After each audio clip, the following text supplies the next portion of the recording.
Welcome everyone to another episode of Gripsport Latino. Today, Jedd Johnson is our honorable guest. How are you today, Jedd?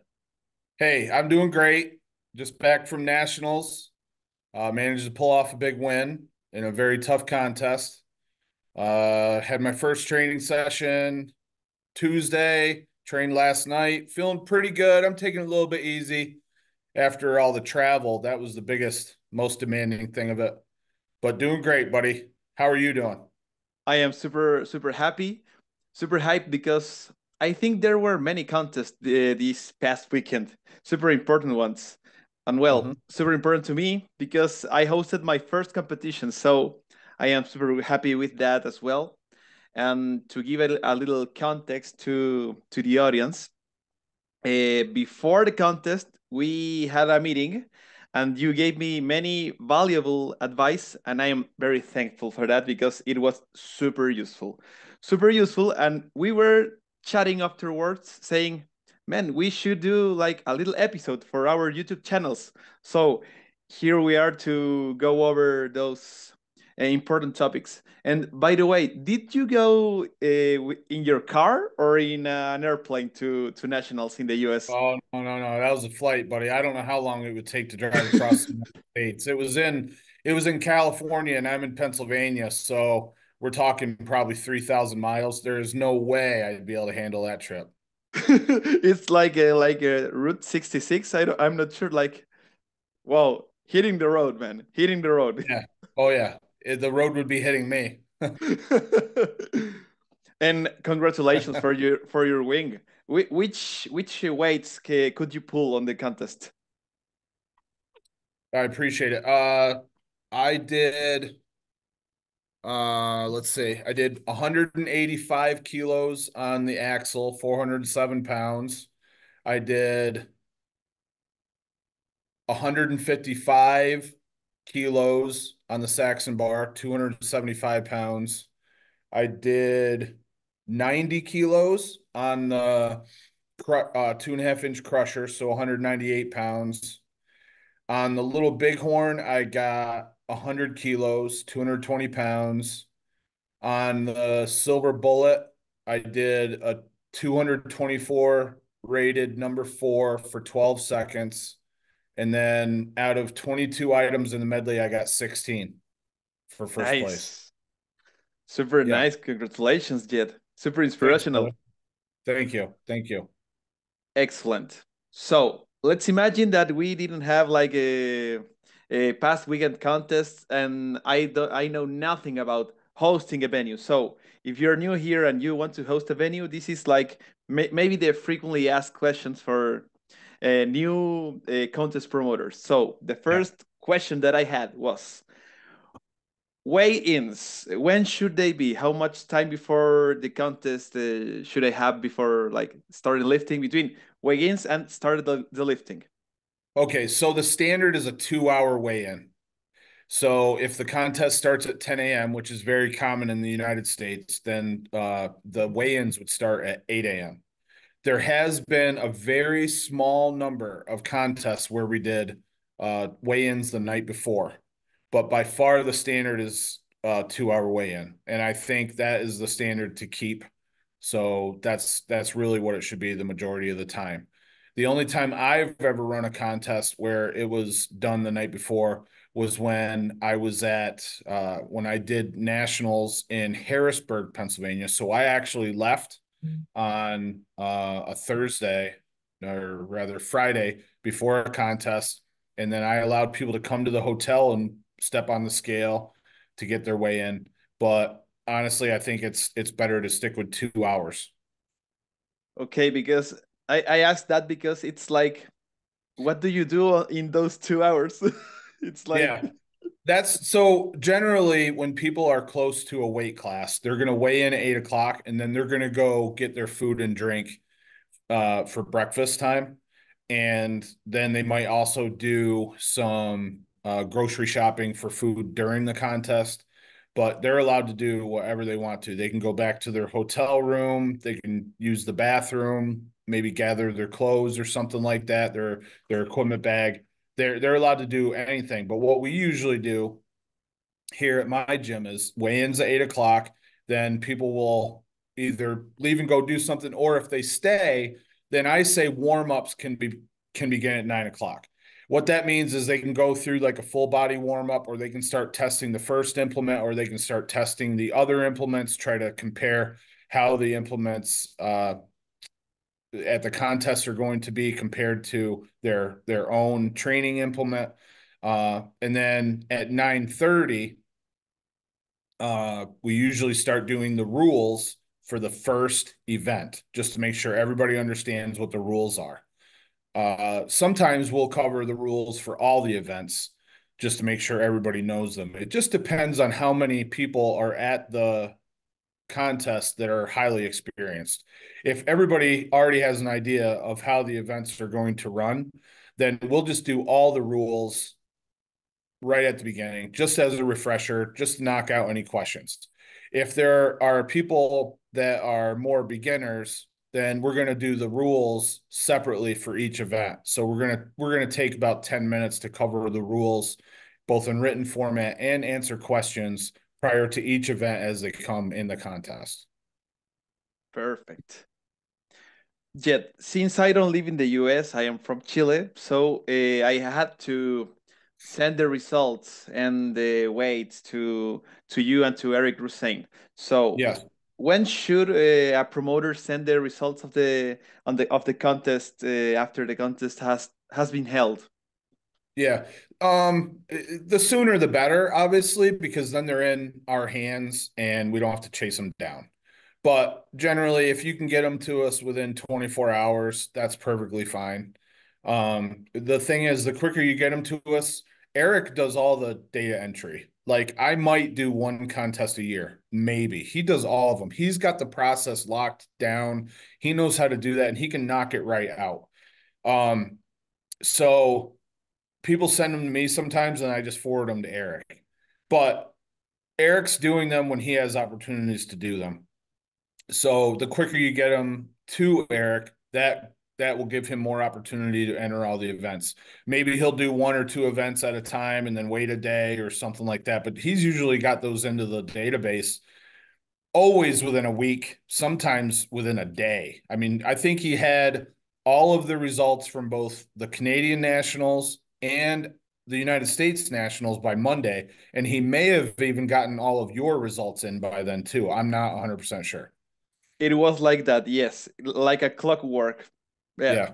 He's amazing. He's amazing. It's yes. not an easy process to enter that data. It's um a lot of data entry, a lot of different cells. You've got to enter all uh the athletes' names, their weights, their ages, all of the events are entered basically separately. So, and because I do it so infrequently, I'm very rusty. Whereas because he does it so often, he can kind of knock it out real good. But one thing we do ask is that it's sent in a spreadsheet format. Eric can process that information quite a bit easier from an Excel spreadsheet than he can, say, on a Gripboard post or a Word document. But sometimes, like he has free time, and I'll put the post up on the Gripboard, and he'll go through and he'll process all the data from that before I even have the chance to send the spreadsheet into him. But without a doubt, it's easiest if we can get that spreadsheet to him generally within 24 hours. Perfect. Well, in the case of our contest, the Genesis Grip contest, we had calibrated plates, and so the way knowing the weights was easy. In the case that someone wants to host a contest and has like just standard plates, non-calibrated, how does it work to declare the attempt and all the stuff? Okay. So back in the day, I took all of my plates that I was ever going to plan on using for a contest to the post office, and I wrote down an identifying number and the weight on the plate. So if you watch like a live stream for my contest, a lot of times I'll say put plate 24 on, which is a 10-pound plate. Okay, And all those weights that we need are just like in piles around the platform. And then I'll have maybe one of my lifters from my gym come and assist and they'll load that plate on. So then I take the weight that is on the plate and it's also in a spreadsheet, and I copy and paste that into a formalized column on my spreadsheet, and it adds it up right away. So within seconds, I'm able to tell people what the weight is. But so that to go back to what your question was, you can take the plates to a post office or you can get a highly accurate scale. So what I would say is if anyone is not, see, what we're looking for is we're looking for a calibrated or a certified scale. Post office scales have to be certified every so often. So that is why I often suggest people go to the post office. If anyone is not able to do that, I would ask that they send me the information, as much information as they can about the scale that they have, so that we can verify that it's accurate enough to be used as a scale to weigh plates. What I've found is that some people thought, I have a couple YouTube videos up about the scales that I've used over the years, and people are like, "Hey, what scale do you use to weigh your lifts?" Because sometimes when I'm trying to show, "Hey, I got a PR on Little Bighorn, I'm going to scale the weight, it's 234 pounds," they think that I'm doing something that is for an official grip contest. That is not at all the case. It's that is just to show that more or less this weighs 234 pounds on my scale. That's not to say you can use that scale to weigh your plates for a grip contest. I have never done that. That is not what I've used my scales for. All of my weights that have been weighed on a scale for grip contest purposes have been taken to the post office. So I've had a really good relationship for close to 20 years with the people that run the post office here in town. And they know I'm not going to come in at lunchtime when there's 14 people in there waiting to send something out. I'm going to go during downtime. I might bring 2, 4, 6 plates in at a time, and then I'll be out of there and I'm not in their hair. So it takes a little bit to develop that relationship. I'm sure they wouldn't just let anybody go in there and weigh anything. I've never seen anybody else go in there and weigh something on their scale besides me. So, yeah. Perfect. Another question that I had when we first met, it was like, which are the competition styles existing in GSI? Because uh, before Genesis Grip Contest, I just went to Skilled Hands 2022, and it was last man standing. So, which are the styles of competition? Mhm. There's two styles. Both are rising bar. So people think there's like three styles, or they think that rising bar is one style. Rising bar simply means that once you put weight on there, you can't go back down. So if someone misses 100 pounds on something, they can't on their next attempt go to 90 pounds. This is a rising bar. So both the GSI method that we use of 4 attempts and unlimited attempts in a last man standing format, they're both rising bar. Okay. The difference is, I'll cover last man standing first. You could end up with 20 attempts. If you take 20 attempts, I think you're being a little excessive, and I think you're actually hurting your chances. But basically, let's say the lift is Little Bighorn, and we're going to start at 100 pounds, and we're going to go in 10-pound jumps.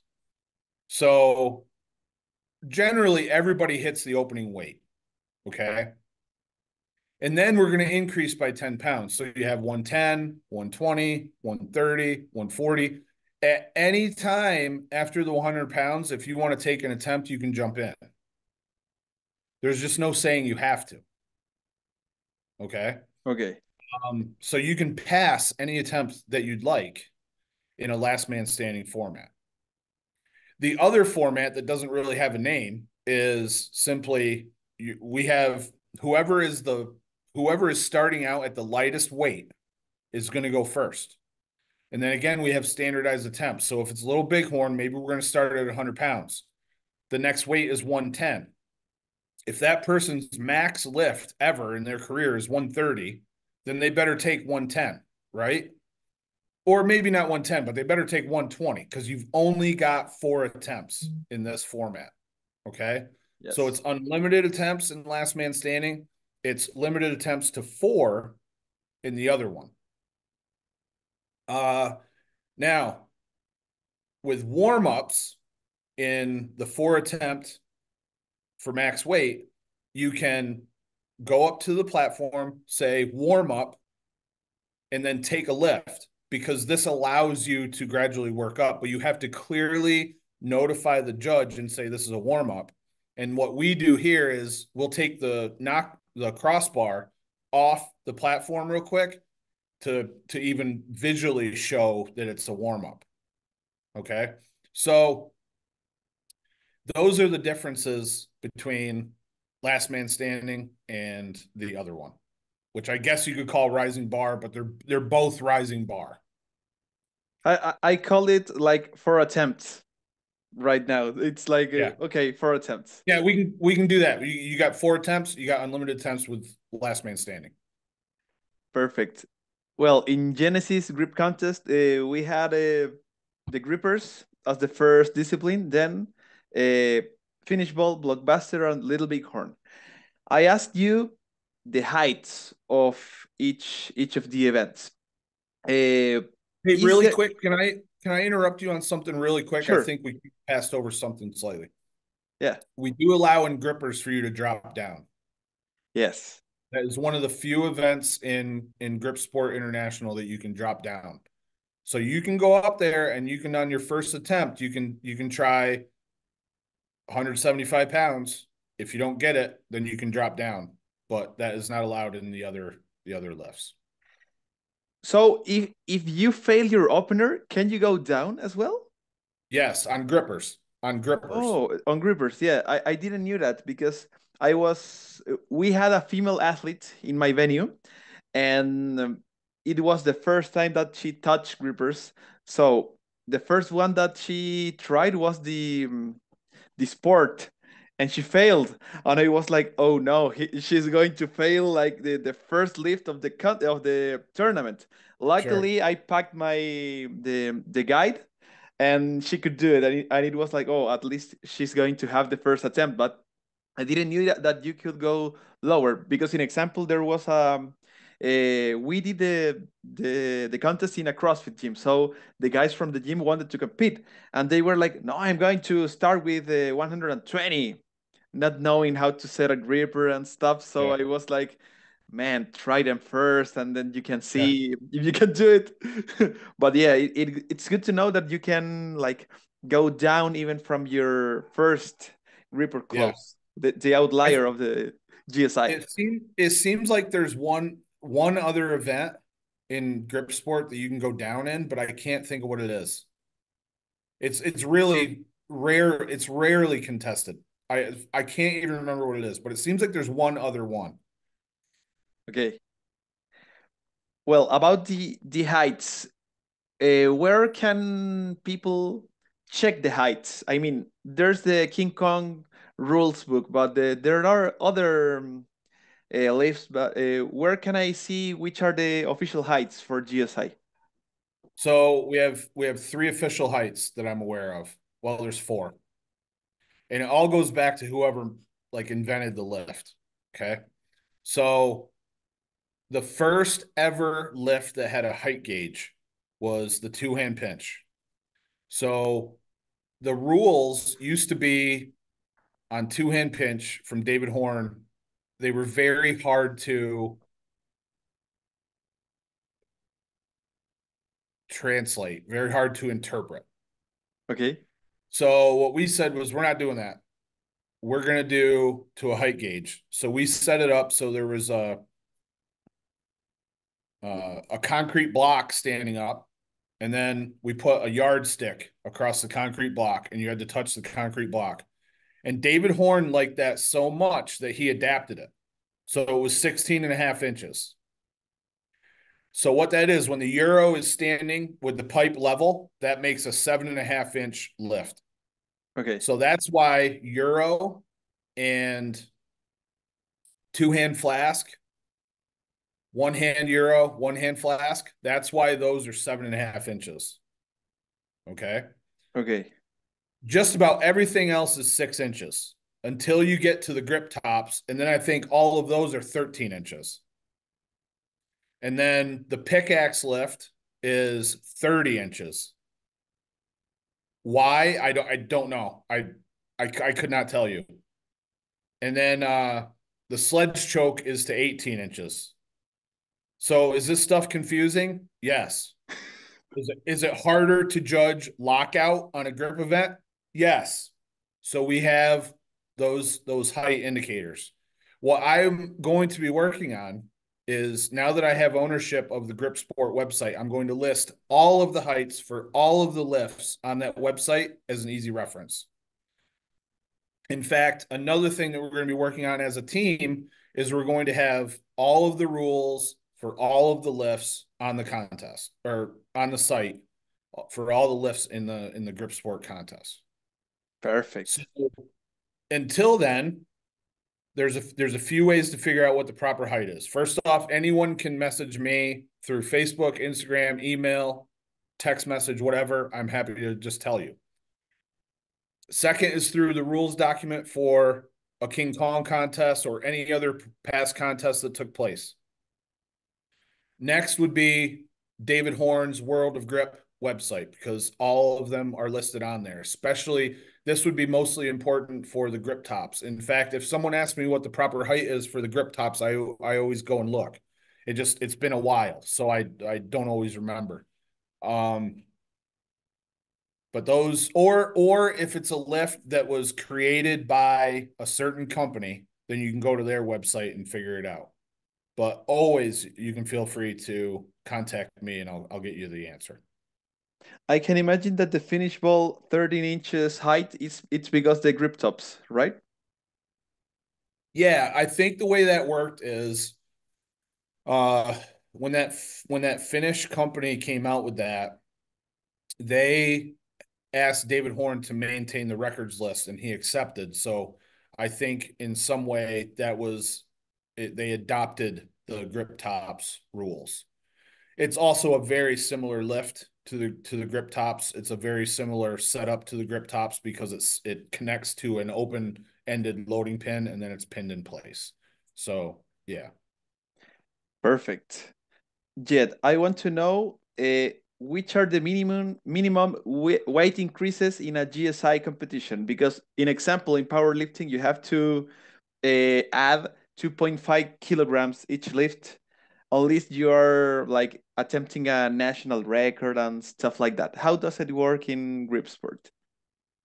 Honestly, I don't think there's a standard as far as the minimal lifts. I think it's usually done depending on the lift. So 10-pound jumps on the little bighorn is acceptable. 10-pound jumps on the axle is acceptable because these are actually minor jumps compared to the weight that you're going to do on the lift in most cases.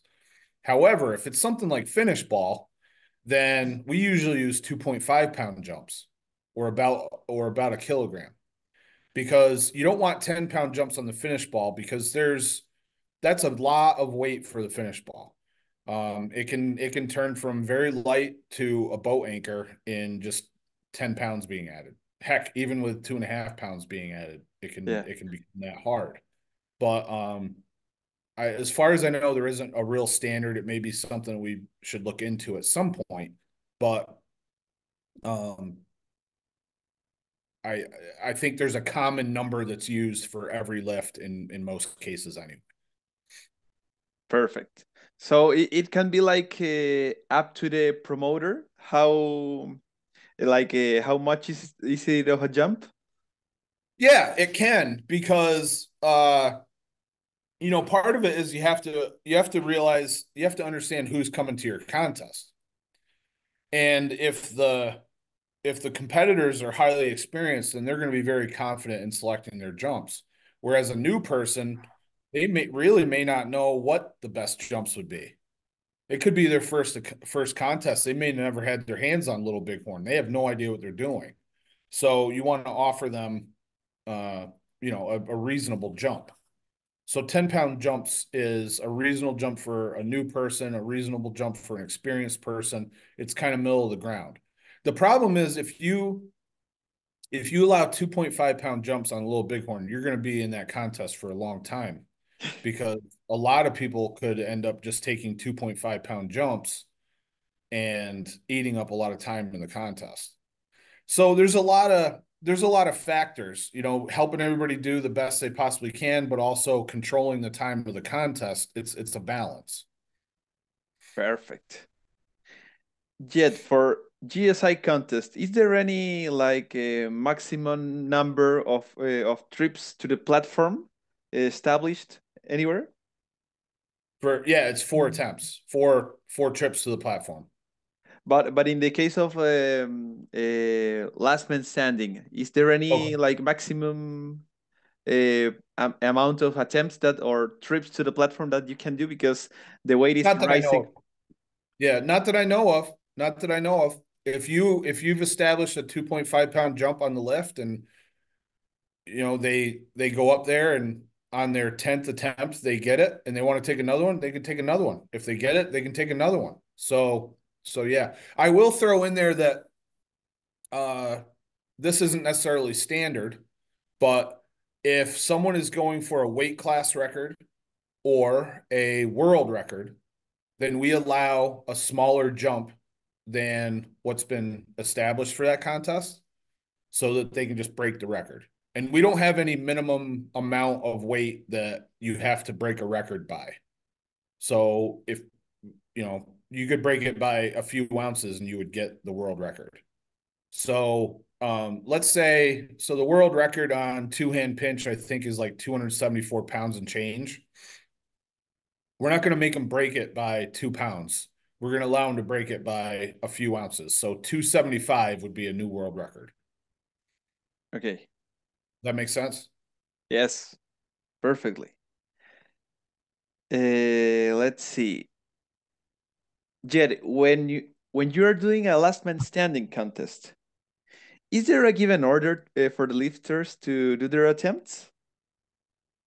Not really, but what I try to do is, let's say you have five competitors that are all going right about the same time. So let's Okay. say let's say it's 200 pounds on Little Bighorn and five different competitors are hitting 200 pounds. And you have competitor A, B, C, D, and E. I try to have them go in the same order each time so that everybody gets the same amount of rest. So people can't say, I'll wait till those guys go and then they get more rest. I try to keep it in the same order as much as possible. Perfect. Did that answer your question?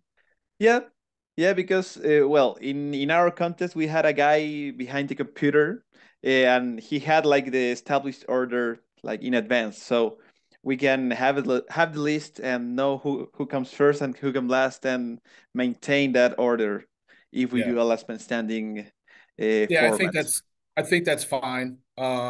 The only thing would be is if they skipped attempts, you wouldn't make them go on the higher attempt and then take the weight back off and have the next person go. So sometimes that order that you establish gets defeated by the weights that the people select for their attempts. Yeah, and yet once the setup is ready, like the weight tower and the implement, and the judge announces it, how much time does each athlete have to perform their attempt? So there's usually either okay, so there's a couple variations of this.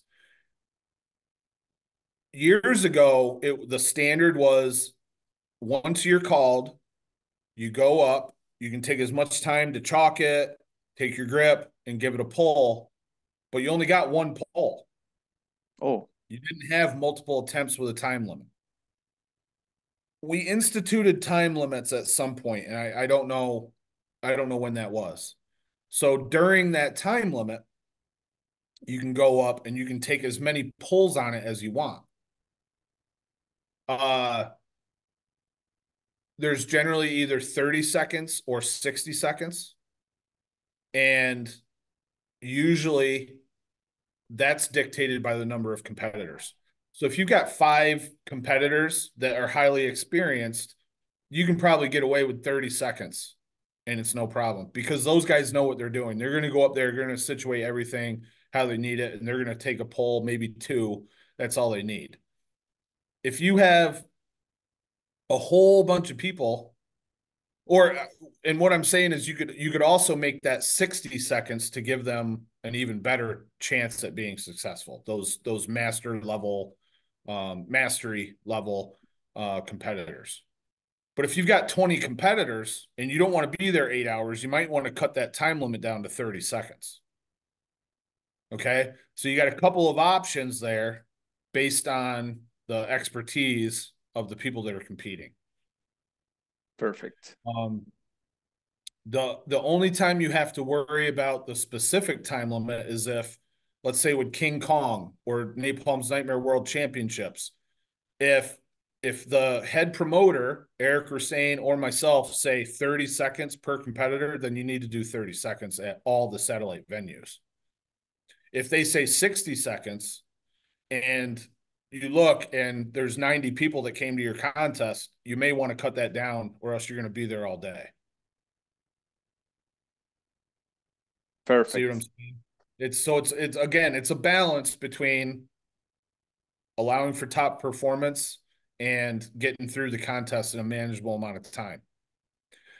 Chances are, after like two pulls on a lift, I'll be honest, it's very rare to see someone get a successful pull unless their technique is really bad and all of a sudden on the third or fourth pull they actually do better technique and then they'll get the lift. It actually happened in my competition because there was one of the CrossFit guys that never tried a pinch block, and the blockbuster is wide. So the first like 3 or 4 pulls, he couldn't do it, and then they scream at him, "Hey, 10 seconds to go!" And he was like, "Oh, right now!" And he managed it, and he did it with the pressure, but it's like a one timer because you can see the other guys that if they don't do it on the first or second attempt, no chance. Yeah.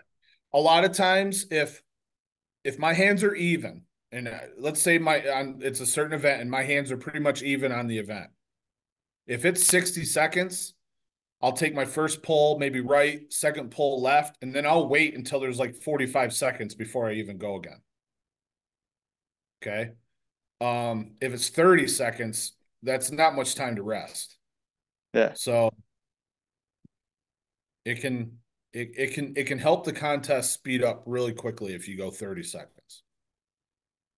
perfect. Yet another. Remember, Yes. remember, let's say it's attempt number two and you're going for a PR.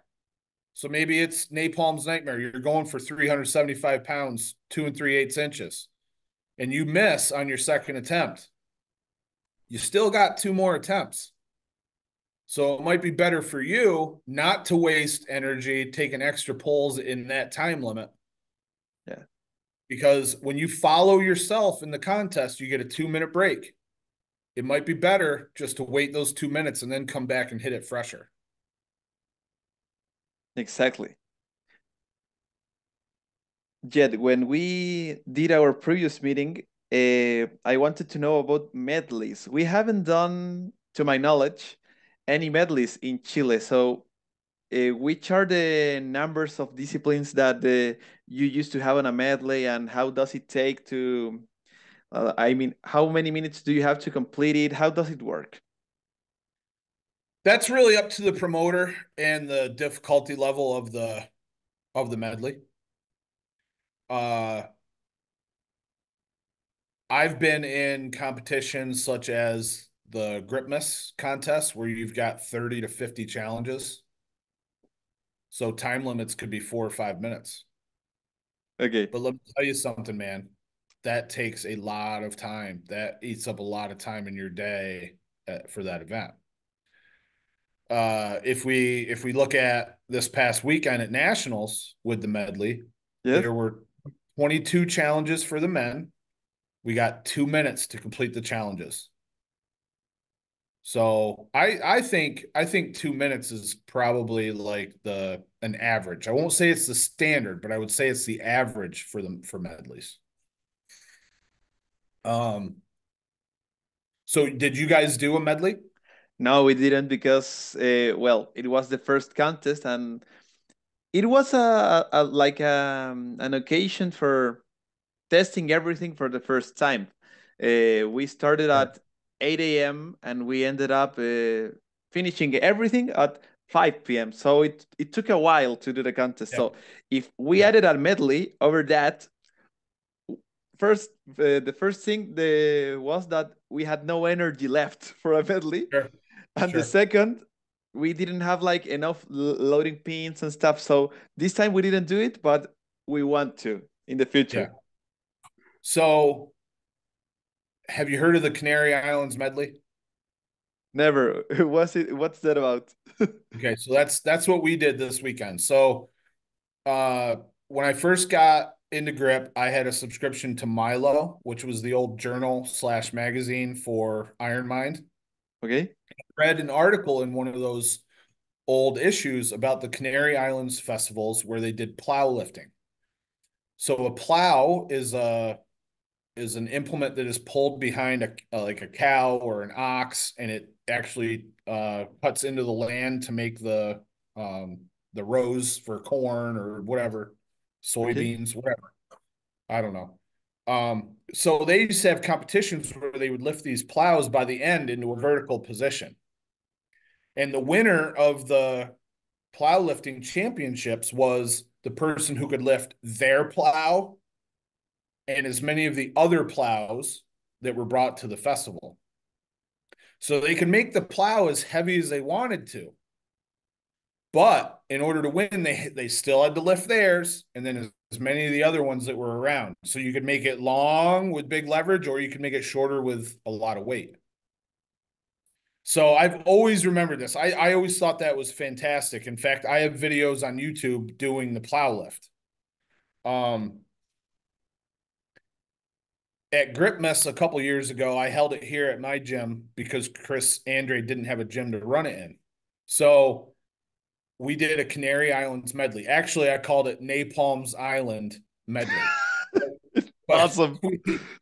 but we used the premise of the Canary Islands plow lifting championships.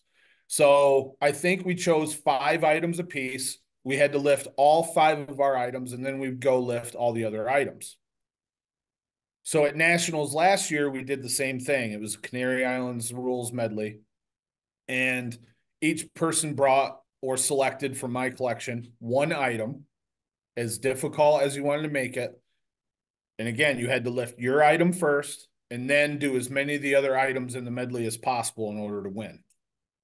What we did last weekend was, because there were only 10 or 12 men competitors, it was 11 men competitors.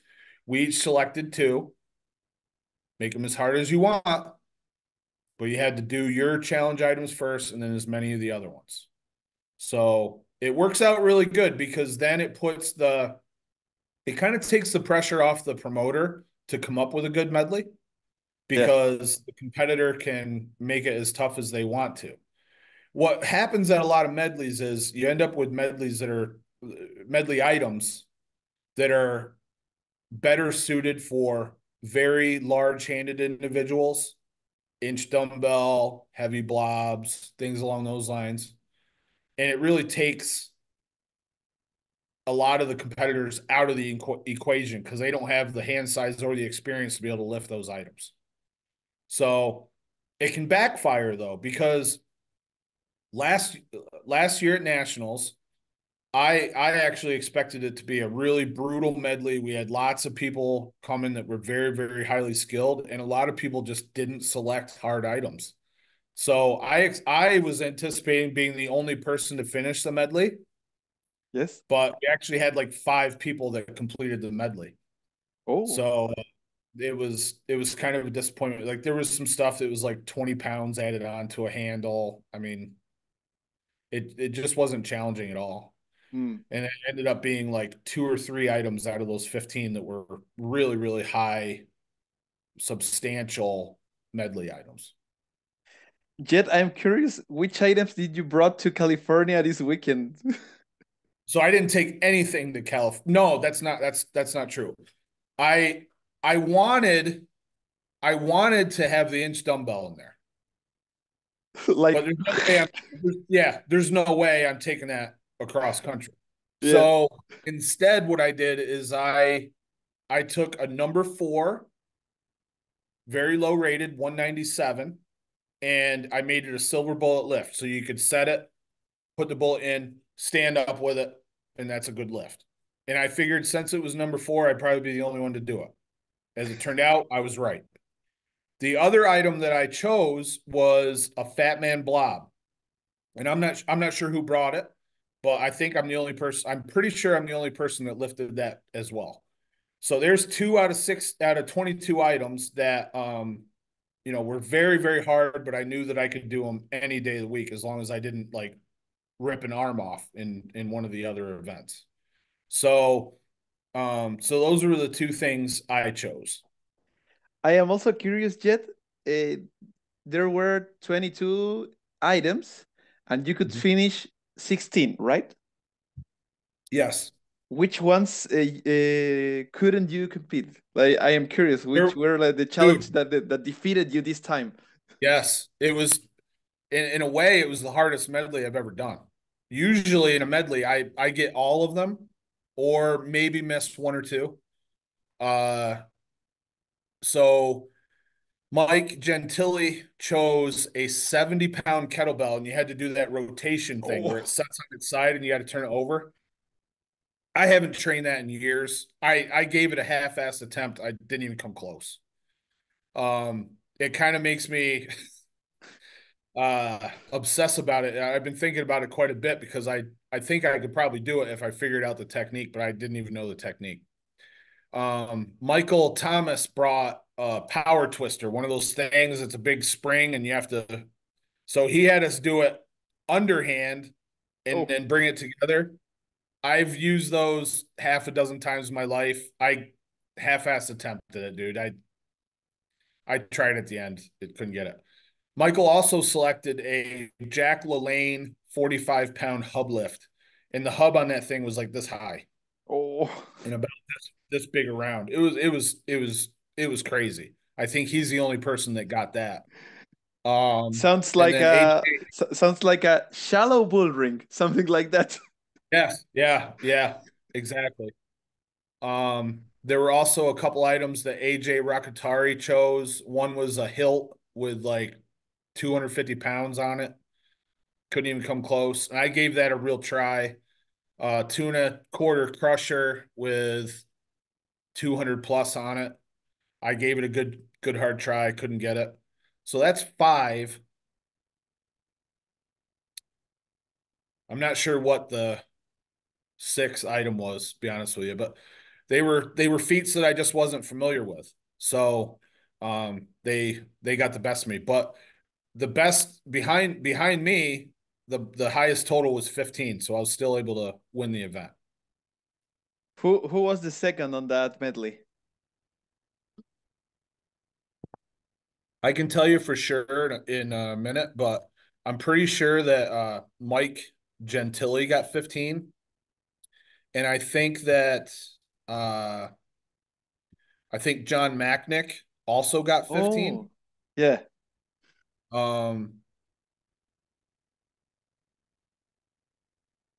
the scores are on the grip board. I can tell you if you just bear with me for 1 second. So on the medley, okay, Mike Gentili got 15, John Macknick got 14, and AJ Rakatari got 14. Nice. Well, So it was it's going to tough. be a challenge for us to do a medley here in Chile soon. Yeah, yeah. The what I would do since you don't have a lot of lifters that are highly experienced is maybe like the first couple medleys that you run, have like one or two that are really hard items, and then the other ones just be kind of middle of the ground, Yeah. minor technicality, and then over time you can start ratcheting it up. Another thing that I've done in medleys, which was really possible or really popular, is I would set up groupings of medley items. So maybe they were all blobs or pinch items, block weights. And if you got all five, you could do a bonus lift on a sixth one. So that caught on for a while. The other thing you could do is you can have maybe 15 items.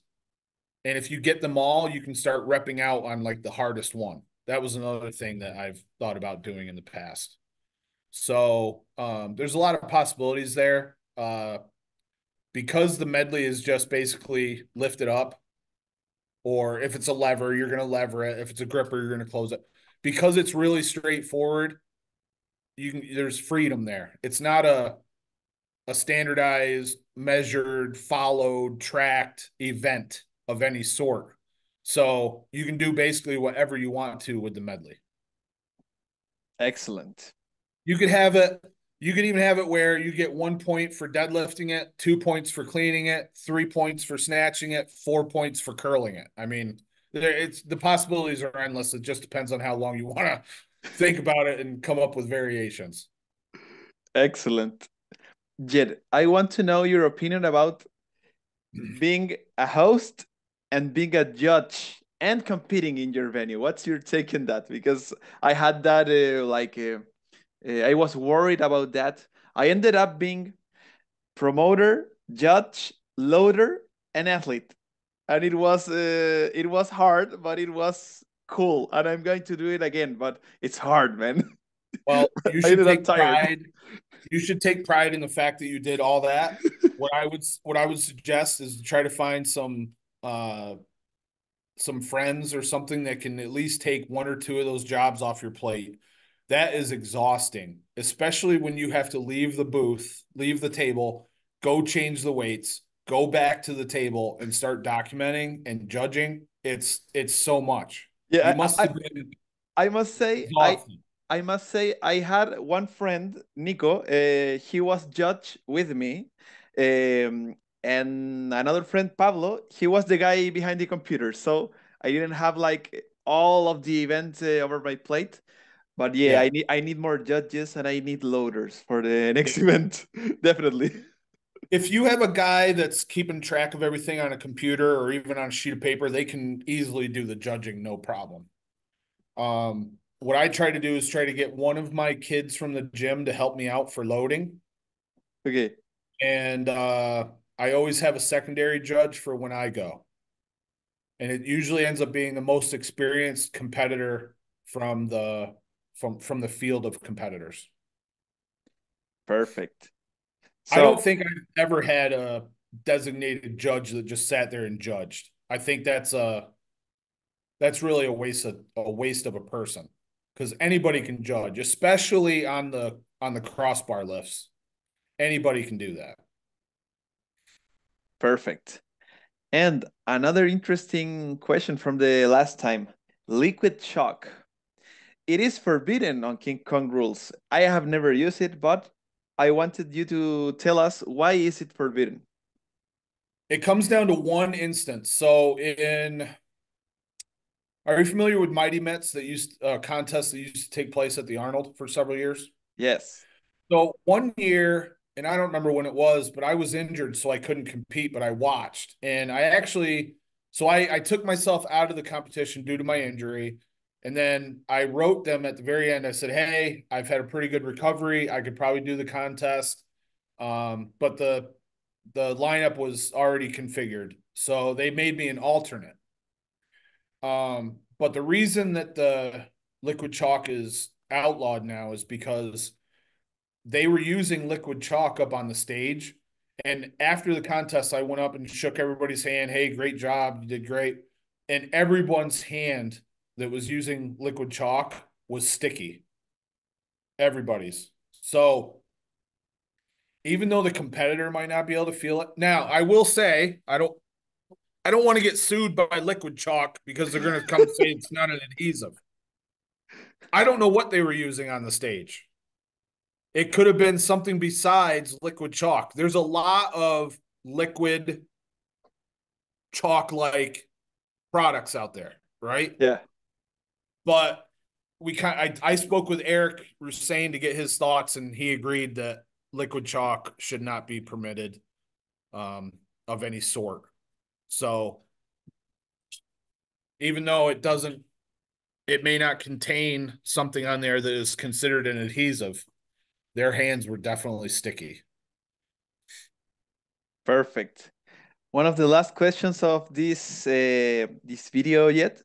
Um, I know that the Little Bighorn has an advantage for left-handed lifters. You do the torsion, that like the twisting technique, so to speak. Yeah. So, what should we do to like fix this problem for right-handed lifters with the Little Bighorn? Because if you do the technique, the torsion technique, it will unscrew. What should we Yeah. do, Jed? Screw the right-handed people. Deal with it.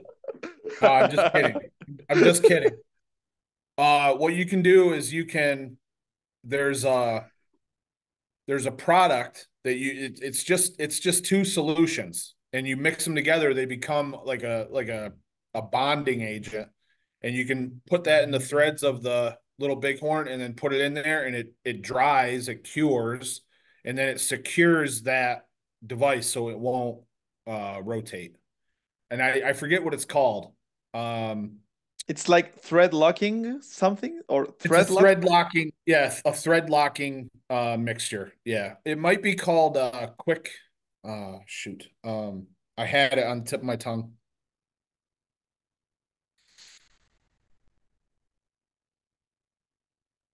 It might be called JB Weld. It might be called JB Weld. And there's probably multiple types out there, but that'll do the trick, and it ain't coming out of there. I It ain't I coming. I went to Amazon to check after we had our meeting, and it was like many options with the blue and the red packaging, and it was perfect. I bought it to Chile, and I did the like the fixing with the little bit corner, and it was perfect. In fact, Yep. I could do a PR on my right hand thanks to that. So thanks Yeah. again for the help. Yeah, it It's was super it's good. it's a it's a flaw in the implement. And when you consider that the people that run Iron Mine don't do grip, they probably never even considered it. So, um, it's just something that you have to do. I actually wanted to mention that I asked you if we could weld the eye bolt to the little bighorn. Is it allowed or is it forbidden? What's your take on that? I don't see why it wouldn't be allowed, as long as you're not creating, like, as long as you don't get the slag or, some kind of modification onto the handle where you can get like a dig on it. But there may be people out there that have welded them. One thing I know that you can't weld cast iron. You have to do a different Mm. process, I think, called brazing. I don't know if the little bighorn is cast iron. I don't know. And I don't know if the process is different for stainless steel. I just don't know. I Okay. know that it's also different for aluminum. The way that you have to weld on aluminum is different. But and I could have the name wrong. It might not be called brazing. That might be something else. But I know the process is a little bit different. It's probably just easier to get the bonding agent. Brazing is what you shouldn't do with your lifts. Yeah, that's bracing. Bracing is what Bracing, you should not do. bracing. Yes, yes, yes, yes. Perfect. Jed, and one last question, and this one came up to me like these days because a huge bottleneck that we had in our venue was the crossbar. Every time anyone did like a heavy lift, like big effort, they touched the knock bar with the crossbar, and the setup was to the ground all the times, and we were like, oh fuck, and we had to put it up together again and measure again and stuff. How do you Yeah. address that to have like a stable crossbar? How do you do it? If you'd like, my setup is right back behind here. I can go grab mine. Yeah, please show me. Okay. We need inspiration, and the ones that don't have any crossbar setup or people who don't know where to start or where to buy one, it will be really good if you show us. Sure. So ours don't usually fall down. One thing that I would suggest that's related to this topic is to get yourself a crossbar that's very light. So this is just plastic. Oh, Okay. oh, nice. If you have a crossbar that's too heavy, it can actually cause problems where it could knock it out of someone's hand. Hmm. Okay. So I would go with plastic. This is it's plastic of some sort. I'm not sure. I would not recommend aluminum. Aluminum bends, and then once you bend it, you can't get it straight. Hmm. This springs right back. So get that. Nice. Uh, Next, uh, I know there's several companies out there that make the the tower for the crossbar. You want to make sure that you have a heavy base on it. Okay. So this is steel. It's pretty broad, so it doesn't tip very easy. The vertical shaft is also made out of steel, so it's dense, it's heavy, it's not going anywhere. And then what we have these J hooks welded onto this piece that you can adjust up and down on the vertical shaft, and then it's tightened down with a T screw, which dude, I'm using words that I always use. I don't know what this thing is called. I call it a T screw, Okay. but you can see that it screws out pretty far. You can tighten it right in. Nice. Okay. So you can adjust this really easily. So like, in King Kong, a lot of times you'll go like crusher, flask, finish ball. So you got to be able to move this, right? So you got to have that mobility. And this allows you to move it very, very quickly, adjust it whenever you need to. Perfect. So then you get it where you need it. You check your measurement between the knock bar and the crossbar, and then you tighten it up real good, and you should be in pretty good shape. If someone forgets the crossbars there, walks into it, knocks it over, you want to just check your height to make sure it didn't slide or something like that. But Okay. there's lots of different variations on this. There's no real standard. It's just got to make sure it's got to work that it's adjustable and you can set it up high enough. That's all. Perfect.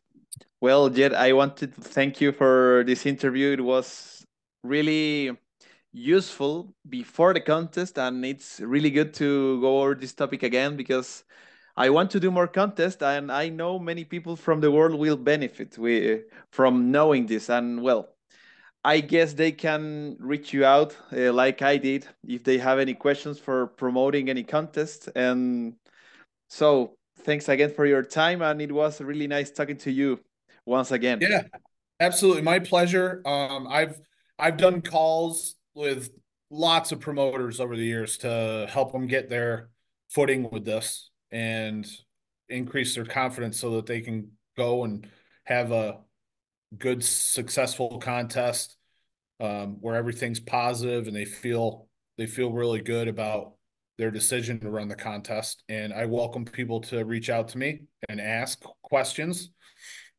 My email address is jed.diesel@gmail.com.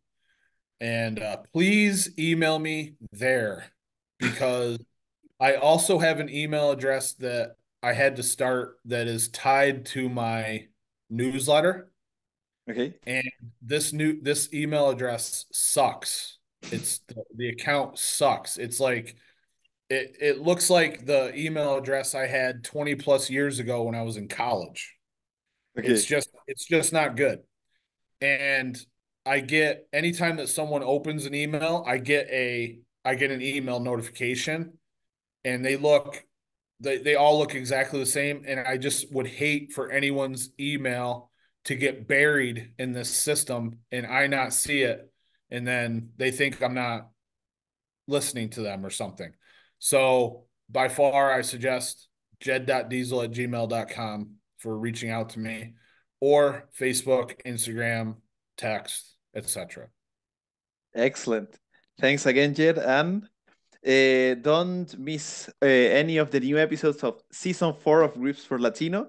And don't forget to subscribe to my YouTube channel and to Jedd's channel as well. What's the name of your channel, Jedd? You can find me if you look up Jedd Johnson with 2 Ds, and I think my name on there now is at Grip Strength. I don't know how that happened. All of a sudden, every time that I make a post on a YouTube video, it says my name is Grip Strength, which I'm okay with that. It's a But nice I don't name. know yeah, I don't know how it happened. I have no idea how that happened. Perfect. Well, stay tuned, guys, and see you on the next episode. Bye, my friends.